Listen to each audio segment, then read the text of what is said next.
Poland will manufacture Ukraine's Seawolf naval drones with Norway's Kongsberg. What happens when you combine Ukrainian battlefield innovation with Norwegian money and Polish industrial horsepower? You get a naval drone factory so spicy that the Kremlin probably had to add extra guards to their seaside dachas. Today, we're talking about a massive shift in Europe's defense posture, and the surprise star is a Ukrainian robot boat named Seawolf. Poland is about to mass produce it under a new deal with Norway's Kongsberg, and the implications for the Baltic and the Black Sea are enormous. Stay with me because this is one of those stories where the geopolitics matter, the hardware is wild, and the doctrine is evolving faster than Russian admirals can Google. Как видите на Паринчу Поранche. Man, my Russian is getting worse, y'all. Hey friends, Wes here, military veteran of the Army and the Air Force. And pretty new here at YouTube, but longtime writer of global security news. And listen, Poland does not make moves like this on accident.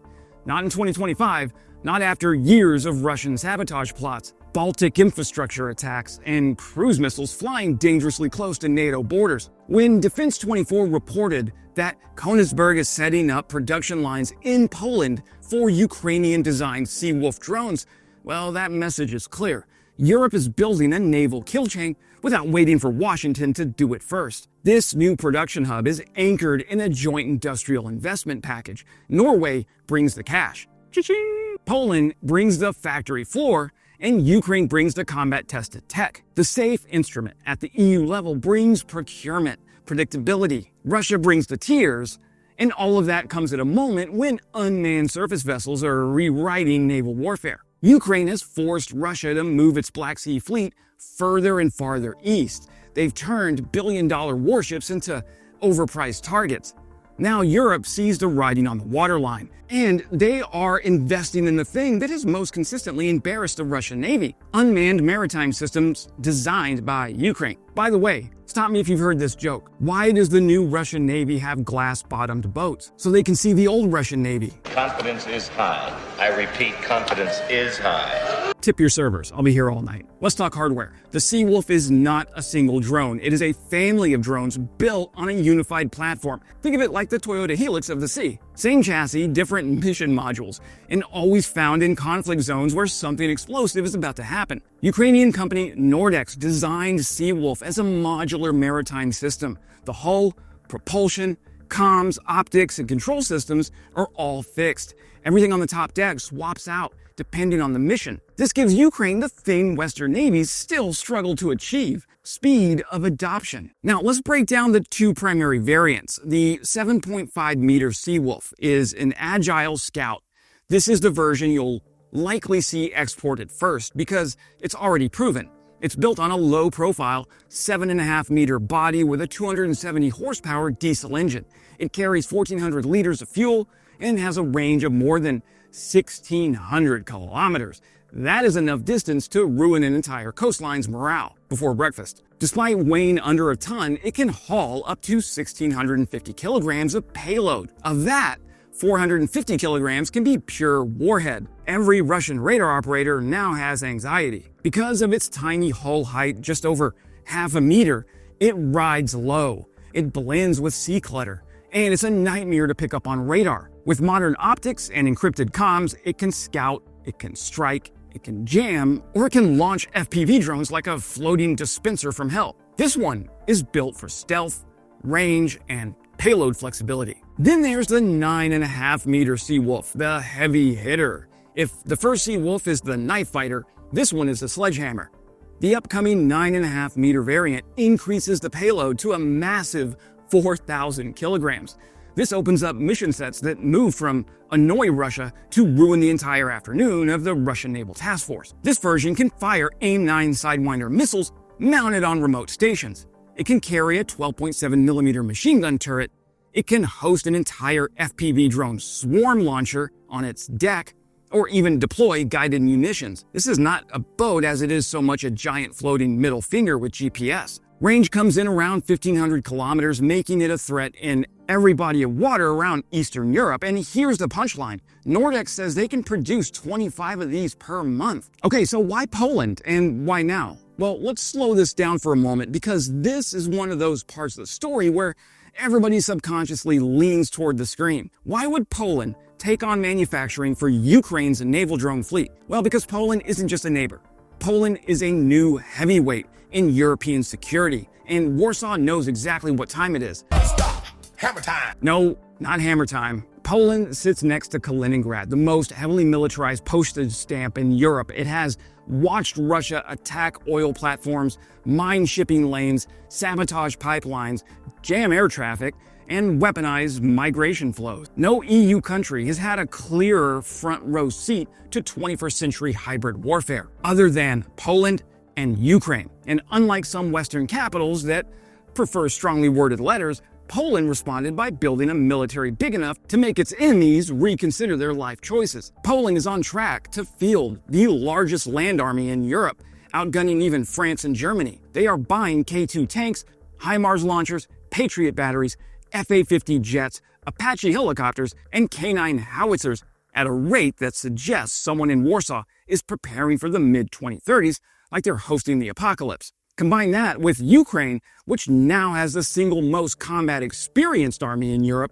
and you have a strategic pair that together outmatch every other military on the continent in terms of actual modern warfighting. Ukraine brings battlefield innovation. Poland brings industrial depth and NATO infrastructure. Together, they form the eastern spine of European defense.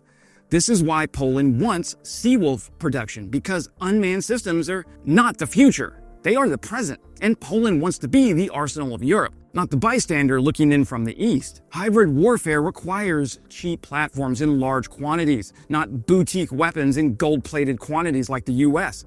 It requires swarms, attrition tolerance, rapid prototyping, and the ability to flood the battle space with unmanned assets before an adversary understands what's happening. By producing Seawolf on Polish soil, Ukraine gets uninterrupted manufacturing inside EU borders, protected from Russian missile strikes. Poland gets to cement itself as the primary European hub for unmanned naval systems. And Norway's Kongsberg gets market access and a foothold in the next decade of maritime warfare. As a whole, NATO gets a factory capable of pumping out drone fleets fast enough to matter. And Russia, of course, well, Russia gets chest pains, dry heaves, and sleepless nights trying to figure out how to defend a coastline with 20th century tools against adversaries building 21st century swarms. Poland knows exactly what it's doing. Ukraine knows exactly what it needs. And Europe is finally learning that the road to long-term security runs through Warsaw and it runs through Kyiv, not Berlin or Paris. Sorry, France and Germany. This is the birth of a new European naval doctrine, and the implications are huge. This is the first time Ukrainian naval technology will be produced inside NATO territory. That raises the survivability of Ukraine's defense industry dramatically. It also signals a shift in European procurement. Instead of buying only from the United States, Europe is finally beginning to vertically integrate its own drone ecosystem. You can't trust those sneaky Americans right now, trust me. Nordex brings innovation. Poland brings production. Norway brings capital. Denmark contributes operational experience with those sail drone systems. This is NATO without asking for permission. Also, the Seawolf fits perfectly into the emerging doctrine of distributed maritime disruption. That doctrine says, do not meet a fleet head on.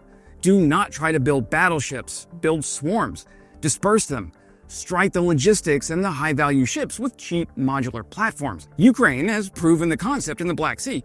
Now Europe is scaling it. Also, this helps Ukraine break the strategic blockade. Seawolf fleets can hit ships, they can hit radars, they can hit ports, refineries, bridges, EW systems, and undersea infrastructure, maybe even the Kerch Strait Bridge.